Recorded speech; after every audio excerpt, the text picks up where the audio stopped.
The House of Representatives has ordered security agents to clamp down on marketers hoarding petrol. The House of Reps Committee on Petroleum Resources Downstream Midstream gave the not too palatable order on Wednesday.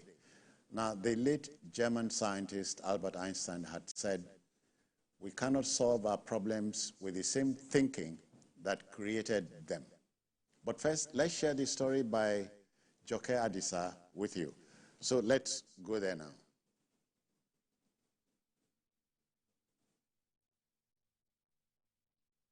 Queues across gas stations in parts.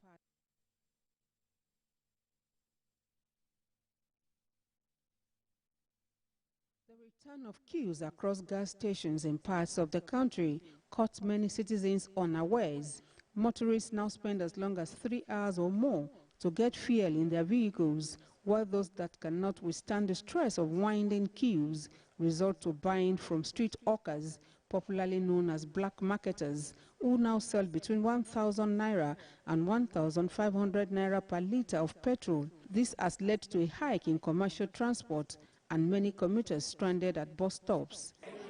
Members of the Joint Committee say they have engaged with relevant authorities on the cause of the lingering scarcity. The leadership confirms the availability of 1.5 billion litres of petrol that will last the country for another 30 days. It calls for calm as the legislators identify transport challenge as the leading factor for the scarcity. These logistics issues range from difficulty experienced in transporting product from the mother vessels to onshore, movement of product with marine shuttle vessels, and disruption in the escrover's channels, which have all been cleared. We have engaged sufficiently with the appropriate authorities in terms of fuel distribution. And as of today, the report we are getting suggests that the fuel queues have started reducing and product have started arriving at the petrol stations. We urge Nigerians not to engage in panic buying, not to be immersed in an unnecessary rush to buy products. They also want the government to wield the big stick against hoarders and saboteurs. We strongly frown at the activities of middlemen who have taken advantage of the short disruption of supply to maximize profits and generate inordinate gain for themselves at the detriment of our people. We call on security agencies to support the NNPCL, NNDPRA, Petrol, NATO, and other key stakeholders in the distribution value chain so as to ensure that such act of economic sabotage that has to do with hoarding, arbitrary increment in price, product diversion, and smuggling are detected and dealt with. The Joint Committee assures Nigerians it will continue to keep tabs on the relevant agencies to guarantee the availability of petrol at the various gas stations in the country. Joke Adisa, TVC News, Abuja. Many thanks, Joke. Paul, sometimes you cannot but wonder why Nigeria, the second largest producer of crude and gas in Africa after Gabon, can be reeling like this. Honestly, we are the proverbial that the son of the child of a meat monger that eats bones. Yeah, it's very bad. And this is a recurring story with us. It's not new. Fuel scarcity. Sometimes people create artificial scarcity. They hoard fuel and all of that. And the same thing, Ikenga said that, look, they've talked to stakeholders, they have so number, quantity of fuel that can last for 30 days. We keep hearing all of this. The problem is that Nigerians are the ones harming Nigeria. Many times, a lot of people sit down and they blame those in power for this and that. The truth of the matter is those in power are also Nigerians. There are many Nigerians, if you give them the opportunity to taste power, they'll be very cruel. They'll even be worse than some of the people that are holding the reins of power now. Now, why would you hoard fuel? Now, I'm very, very much interested. Among the stakeholders that were spoken to are the members of the association of the retail outlets. No. Those that own the petrol stations. Now, what are they doing to talk to their members. You know, in the past, we've seen in the days of DPR, you see DPR move into petrol stations and then start selling and all of that. Is it not, for me, if you want to stop these people, apart from the fact that you have all these challenges in logistics that they're talking about, if you really want to effectively stop this from happening, what is happening now, the Association of Petroleum Products Retail Outlet Owners should also do something, talk to their members, and stop making life difficult for Nigerians. Stop making life difficult for Nigerians. We have, if it is true that we have abundance of fuel that can last us for 30, they say 1.5, I think 1.5 billion liters, if I'm not wrong. Can last another 30 days. Yes, so there is no reason people should be reeling. Because you are speculating that something will happen to the fuel price or something. And then, because people speculate, and then you start ordering the fuel. You see long queues of vehicles, see people with jerry cans. And then, for those that use jerry cans even suffer more, because in some places, they will collect a whole keg. After you've bought your, if you're not driving, if you go with your keg, and then maybe you already bought 1,000 naira per liter, you now pay extra 200 naira for a whole keg. You know, what's all of this? You know, it's the whole big mess that we need to... And you are talking about not just 10 kegs. Many Tens of kegs. And even sometimes 1 liter is not even 1 liter. You know how they do it. So, it's terrible. CKN,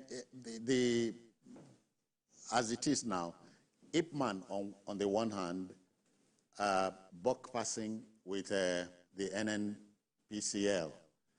You know, the NNPC is saying, NNPCL is saying logistics problem.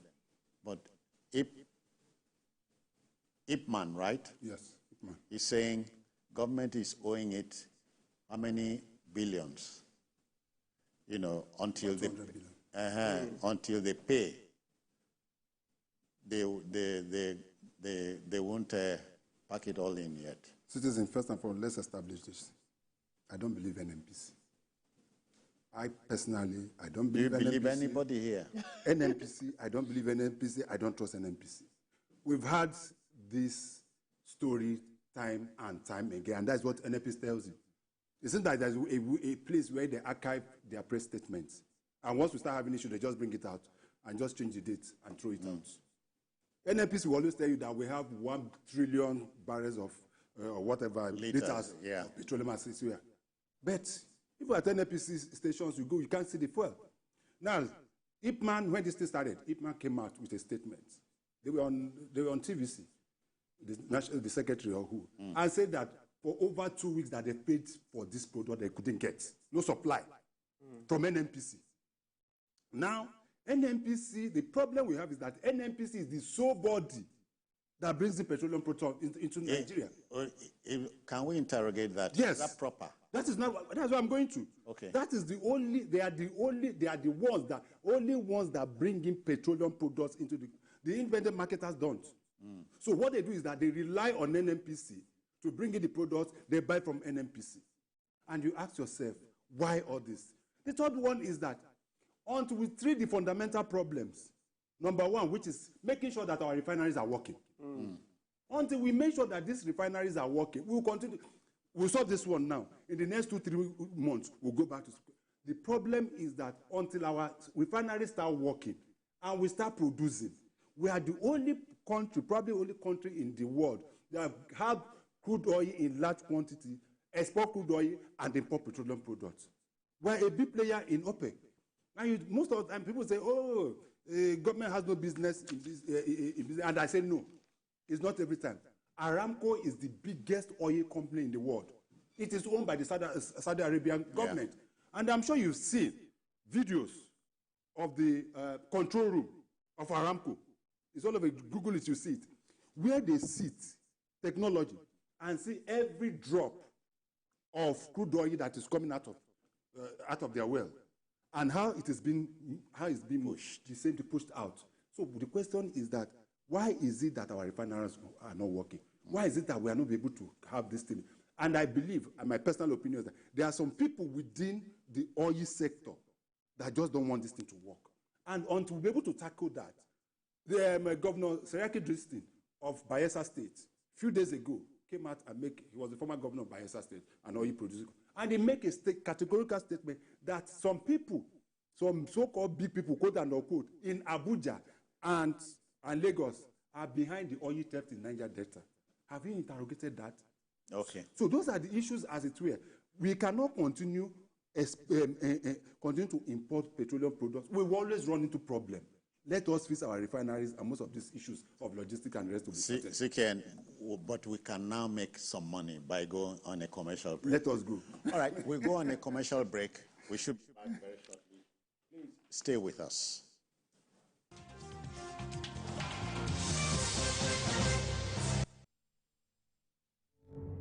Doubt and fear doesn't occur at the canvas, it shows in the canvas. It shows the conation of raw ether material slabbed, stroked, and molded at a pace provided by the doubt and fear. Every move way in the struggle of one to the other, merging the past to the present, brushstrokes of colors seen but not known. For when the wailing stops, the pieces settle down in abject beauty erected for a century of a century. Speaking, advocating, protesting as the arts are meant to be.